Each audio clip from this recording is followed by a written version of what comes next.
2025 is set to be another transformative and busy year for Ireland's energy sector. The draft programme for government, published on 15th of January, confirms the government's commitment to Ireland achieving a 51% reduction in emissions by 2030 and the long-term goal of achieving net zero by 2050. Therefore, we expect significant developments across policy, innovation and infrastructure in order to keep Ireland on this path. Energy demand management will be in the spotlight during the course of the year. The programme for government recognises the criticality of digital infrastructure and economic growth and its growing importance with the development of AI. And a new policy for large energy users, including data centres, is expected early in 2025 following the recent consultation process.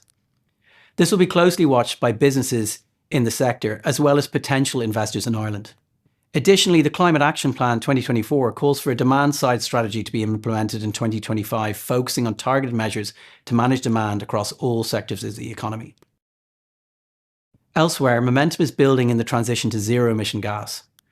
Ireland is set to adopt EU standards for renewable and low-carbon hydrogen and will introduce a national certification scheme. This will provide clarity on the sustainability and origin of hydrogen for end users.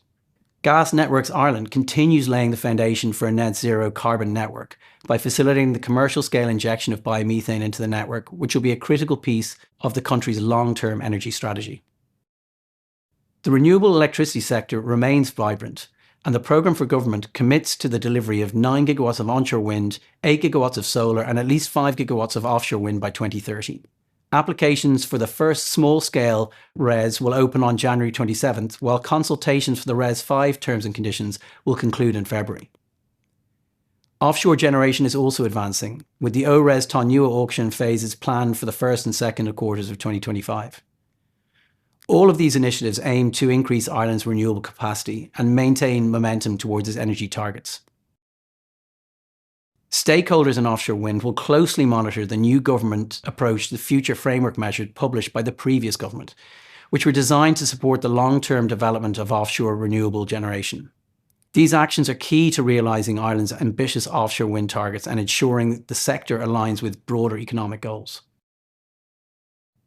On the development side, recent legal decisions overturning planning refusals for onshore wind projects bring renewed optimism. There is a significant pipeline of onshore projects currently moving through the legal system.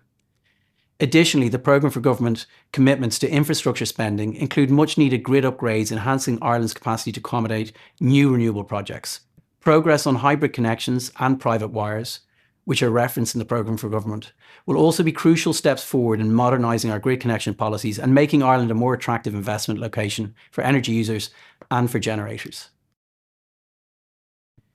Finally, the long-running uncertainty around compensation for renewable generation redispatch should be resolved in 2025.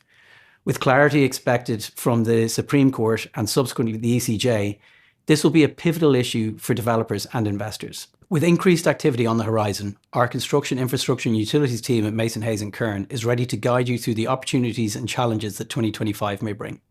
Reach out to us to explore how we can help achieve your energy sector goals in the year ahead.